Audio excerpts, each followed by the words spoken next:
All right, hey traders, TG Watkins here. It is April 20th. Hope everybody's having a good day. And the market was a little bit high today, so we're going to talk about that. Mostly, what I'm looking at is I'm going to show this what the index looks right now, and then I'm going to show you Pfizer just as an example of a chart and some Moxie setups that I look at. So, number one, I am seeing that there's a Moxie sell signal in the weekly time frame, so that's a big deal. Kind of what we've been seeing. So that doesn't mean that price has to go straight down. It can chop around for a little bit. It can move up a little bit before going down, all that. But as far as the major trend on the weekly time frame, the upside is over. I think we all know that. On the daily time frame, we had back here, we had an inverse trampoline move. So an inverse trampoline move is a false long situation, and it's a potential short situation. And that is when price is over the 50, but the Moxie indicator is below zero. So I call this pullback down here to the 50 very clearly. We made some good money on that.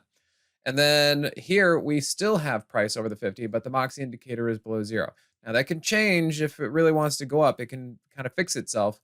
But what has me concerned when I look lower is that the hourly is in an inverse trampoline move. So price should not be over the 50 if the Moxie indicator is below zero, which is why I'm still putting some pressure on that inverse trampoline move on the daily time frame. So I am concerned. I'm bearish. I'm not so sure about this bounce up. And then if I show you the example, we go over here to PFE, Pfizer. Now this has nothing to do with the stock, has nothing to do with sector. It just has to do with the Moxie setup and all of this and what I wanted to show you. So notice on the daily chart, just like the S&P, Pfizer got over the daily 50, pulled back to the daily 50.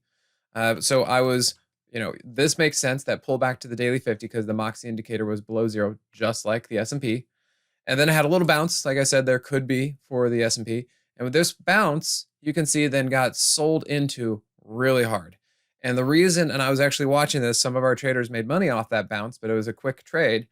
And I was saying, I'm not sure about the longer duration of this, about a long-term swing trade, because the Moxie indicator was still below zero. So price over the 50, but the Moxie indicator below zero is an inverse trampoline move, and price should not be up there.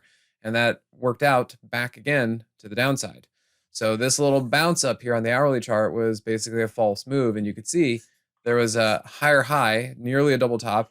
And look at that negative divergence on the Moxie indicator. Very, very similar to what we're seeing on the S&P, which is why I'm not so sure about this move to the upside. So do be careful out there. If you guys have any questions or like the way that I look at things, come over here to profitpilot.com. I think you guys are already seeing it if that's where you're catching this. Otherwise, if you're seeing it on YouTube, you can come over here.